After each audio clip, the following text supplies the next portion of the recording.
Let's see what Brendan has to say. Let's do the interviews. Out of the way. Let's get out the way.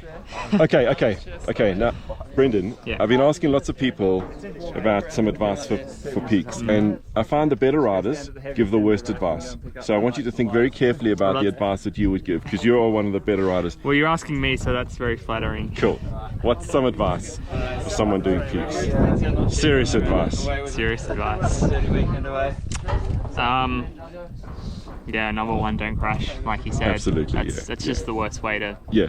That's the worst way to end your day. And I think with a crash also, often it's someone else doing something stupid that might lead to what you crashing. So you got to really watch other people. Okay, that's really good advice. Be alert of your own, like where you're going, but also look around you as well. Even behind you, like you don't want to be the guy who causes a crash. So if not for yourself, just think about that. That's true. That's enough motivation to just really concentrate.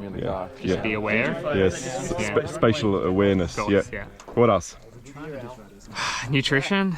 Yeah, but I'm really not a great person on that front. Of the past 2 years, I've done really bad nutrition, so it's a working project. So you know you need to do it, but you're not so good at actually doing, because it's so hard to do. And it's difficult to train for it unless you're doing. I mean, I didn't really do any 8-hour days. I mean, longest would be probably 6 hours with plenty of stops.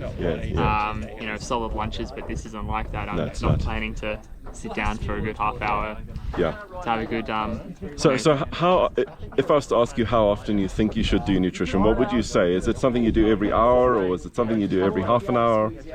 I think just as probably more often. I think little and often.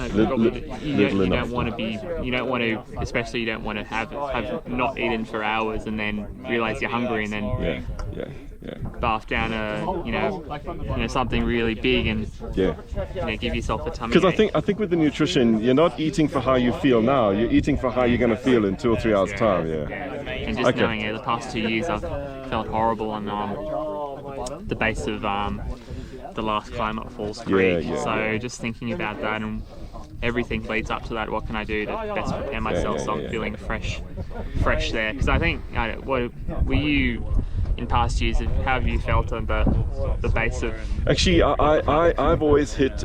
Well, I've only done it once. So I hit like a euphoric state round about Angler's Rest when I knew I could finish, and actually then.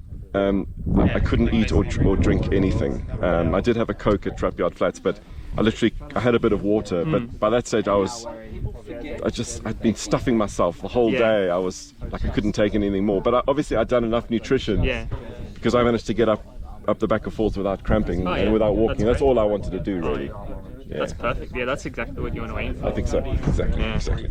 So I was trying to do stuff all the time, like grazing all the time. Yeah. Well, I don't think you need my advice. It sounds like you've got it all dialed in. The advice isn't necessarily for me. Maybe it's for someone else who's going to do the ride. Yeah, listen to this guy. Exactly. You heard it here first. Thanks, mate. All right. Good advice. Thank you.